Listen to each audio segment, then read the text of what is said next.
ഇന്ന് പഞ്ചായത്ത് പോലും നിങ്ങളെ ക്ഷണിക്കുന്നത് സംസ്ഥാനം മുഴുവൻ ഉറ്റുനോക്കുന്ന കിഴക്കമ്പലം പഞ്ചായത്തിലേക്കാണ്. കിഴക്കമ്പലം പഞ്ചായത്തിലെ വിശേഷങ്ങളും സ്ഥാനാർത്ഥികളിലേക്കും ഒരു യാത്ര.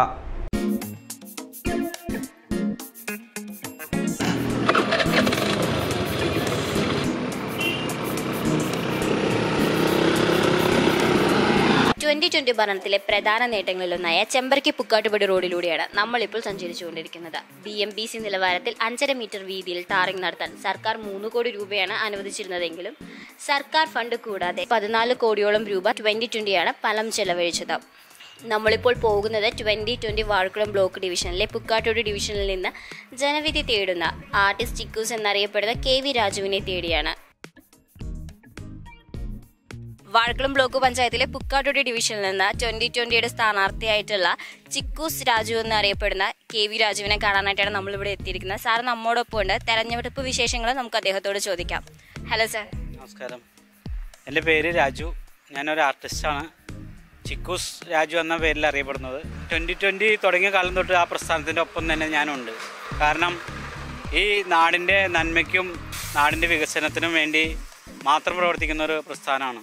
അപ്പോൾ ജനത്തിൻ്റെ നന്മയ്ക്കും നാടിൻ്റെ നന്മയ്ക്കും ആ പ്രസ്ഥാനത്തിൻ്റെ ഒപ്പം നിൽക്കാമെന്ന് വെച്ചാൽ ഒരു ആർട്ടിസ്റ്റ്, ഒരു കലാകാരനെ നേരെ എൻ്റെ ധർമ്മം കൂടിയാണ്. തീർച്ചയായിട്ടും അതുകൊണ്ട് തന്നെ ആ പ്രവർത്തനത്തിൽ എല്ലാത്തിലും എൻ്റെ പങ്കാളിത്തം ഉണ്ട്. അപ്പോൾ ഈ സ്ഥാനാർത്ഥിത്വം ഇപ്പോൾ വാഴക്കുളം ബ്ലോക്ക് പഞ്ചായത്തിലെ പുക്കാട് ഡിവിഷനിലെ സ്ഥാനാർത്ഥിയായിട്ട് എന്നെ കണ്ടെത്തിയപ്പോൾ അത് അഭിമാനം കൊള്ളുക. കാരണം ഒരു പ്രസ്ഥാനം ആ പദ്ധതിയുടെ ഭാഗമാവാനും ആ പ്രസ്ഥാനത്തിൻ്റെ ഭാഗമാവാൻ കഴിഞ്ഞാൽ ഞാൻ അഭിമാനിക്കുന്നു.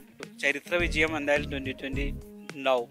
അതുകൂടാണ്ട് 4 പഞ്ചായത്ത് കൂടി 2020 ഏറ്റെടുത്ത് മത്സരത്തെ നേരിടുകയാണ്. അതൊരു കേരളത്തിൽ തന്നെ ഒരു ചരിത്ര സംഭവമായി മാറും. അതുപോലെ തന്നെ എന്നെ അറിയുന്നവരെയും എനിക്ക് വേണ്ടി ഈ മാങ്ങ ചിഹ്നത്തിൽ വോട്ട് ചെയ്ത് വിജയിപ്പിക്കണമെന്നും അഭ്യർത്ഥിക്കുകയാണ്. എല്ലാവർക്കും തന്നെ നമസ്കാരം. നമ്മളിപ്പോൾ കാണാൻ പോകുന്നത് ഒരു ലക്ഷം വീട് കോളനിയാണ്. സാധാരണ ലക്ഷം വീട് കോളനിയല്ല, ഗോഡ്സ് വില്ല. കിഴക്കമ്പലത്തെ ഞാറള്ളൂരിൽ വാസയോഗ്യമല്ലാതായ ലക്ഷം വീട് കോളനിയിൽ കഴിഞ്ഞിരുന്ന 37 കുടുംബങ്ങൾക്കും 2020 ഭരണസമയത്താണ് വില്ലകൾ നിർമ്മിച്ചു നൽകിയത്. ഒരു ചുമരിന് ഇരുവശത്തുമായി ഇടുങ്ങിയ മുറികളിൽ അസൗകര്യങ്ങളുടെ നടുവിൽ കഴിഞ്ഞിരുന്നവർ ഇപ്പോൾ നല്ല വീടുകളിൽ ഉറങ്ങുന്നതിന്റെ മുഴുവൻ ക്രെഡിറ്റും 2020ക്കാണ്. 750 ചതുരശ്ര അടി വിസ്തീർണത്തിലാണ് ഓരോ വീടും നിർമ്മിച്ചിരിക്കുന്നത്. 2 ബെഡ്റൂം, കാർ പോർച്ച്, അടുക്കള, ബാത്റൂം, സിറ്റ് ഔട്ട്, ചുറ്റുമതിൽ എന്നിവ അടങ്ങുന്നതാണ് ഓരോ വീടും. വീടുകളിലേക്ക് വെള്ളം, റോഡ്, വഴിവിളക്ക് എന്നിവ 2020 നേതൃത്വത്തിൽ ഒരുക്കി. 2 ലക്ഷം രൂപ വിലമതിക്കുന്ന fan, fancy light, dining table, mixer grinder, bed, TV, sofa എന്നീ ആവശ്യ സാധനങ്ങൾ 50% കിഴിവിൽ നൽകുകയും ചെയ്തു. വാസ്തുപ്രകാരം നിർമ്മിച്ചിരിക്കുന്ന ഓരോ വീടും മുകളിലേക്ക് പണിയാവുന്ന രീതിയിലാണ് പണി കഴിപ്പിച്ചിരിക്കുന്നത്. കിഴക്കമ്പലം പഞ്ചായത്ത് വഴിയുള്ള യാത്ര ഇവിടെ അവസാനിക്കുന്നില്ല. വീണ്ടും കാണാം.